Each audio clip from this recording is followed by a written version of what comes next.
Today I'm showing you how to create a group chat on your Android device using Messages. Let's get started. Method 1. Android Messages SMS/MMS group. Open Messages app. Open the Messages app on your Android phone. Start new message. Tap the new message or plus icon. Add multiple recipients. In the To field, type the first contact's name or number. After selecting them, continue typing to add more contacts. Add all group members. Keep adding contacts until everyone you want in the group is included. Type your group message. Write your group message in the text field at the bottom. Send group message.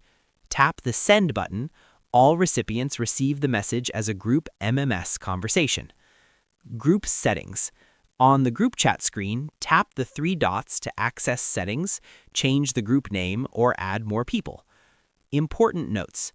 SMS/MMS groups may have carrier limits. All members can see each other's numbers.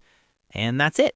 You've successfully created a group chat on your Android device using Messages.